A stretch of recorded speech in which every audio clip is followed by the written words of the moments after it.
एक रियल विश्वासी कैसा होना चाहिए? आइए हम परमेश्वर के वचन से देखेंगे। मरकुस उसका 12वां अध्याय उसका 30 वचन कुछ इस तरह से कहता है, और तू प्रभु अपने परमेश्वर से अपने सारे मन से और अपने सारे प्राण से और अपनी सारी बुद्धि से और अपनी सारी शक्ति से प्रेम रखना। हमें अपने सारी बुद्धि से, पूरे मन से, पूरे प्राण से परमेश्वर से प्रेम रखना है।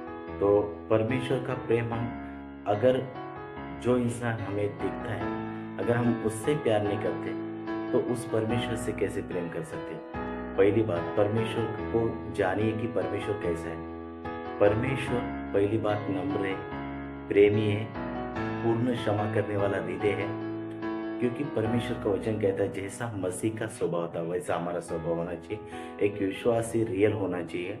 अगर आपके दिल में किसी के लिए क्षमा नहीं, अगर आपके दिल में किसी के लिए कड़वाहट है, तो आप एक रियल मसीह नहीं हो। अभी अभी तक आपने किसी को क्षमा नहीं किया है तो आप रियल मसीह नहीं हो। क्योंकि परमेश्वर का वचन कहता है कि अगर तुम एक दूसरे को क्षमा नहीं करोगे तो मैं तुम्हें कैसे क्षमा करूं? क्योंकि परमेश्वर ने हमें क्षमा करने का हृदय दिया है। क्षमा करना है, पूरा क्षमा करो। अगर आपसे गलती हुई तो उसके लिए माफी मांगिए, परमेश्वर माफ करेगा। भले वो इंसान आपको माफ करे या ना करे, लेकिन आपका काम है उससे माफी मांगना। आप क्लियर रहे, वचन में क्लियर रहे। परमेश्वर का वचन कहता है धन्य है जिनके मन शुद्ध है, वो परमेश्वर को देखेंगे। क्योंकि जिनका हार्ट क्लियर है वही परमेश्वर को देखेंगे। हमें परमेश्वर की हर एक वचन को लेकर चलना है। एक रियल विश्वासी, अभी परमेश्वर का वचन इस तरह से कहता है कि स्वर्ग के राज्य में वही होगा जो परमेश्वर की आज्ञाओं पर चलता है।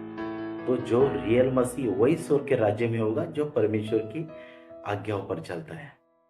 आज्ञा क्या है उसकी? एक दूसरे को क्षमा करना, अपने पड़ोसी से प्रेम रखना, सब ये आज्ञा है परमेश्वर की। हमें इसके रिलेटिव चलना है। क्योंकि मसीह का कैरेक्टर हमें दिखना चाहिए, और मोस्ट इम्पोर्टेंट कैरेक्टर, अगर वो पर्सनालिटी परमेश्वर का वो वचन हम में नहीं है, वो बीज हम में नहीं है।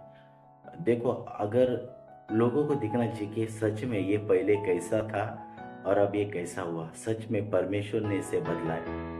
आपके जीवन में एक बड़ी गवाही होना चाहिए। और परमेश्वर हमें पूरे मन से प्यार करने के लिए कहता है, पूरे बुद्धि से प्यार करने के लिए कहता है। तो आप रियल मसीह बने, अपने आप को धोखा न दें। और सबसे बड़ी बात, परमेश्वर हर एक के दिल को जानता है, परखता है। क्योंकि वो जिंदा परमेश्वर, वो आपको देख रहा है। God bless you. परमेश्वर आप सभी को ब्लेस करे। आमीन।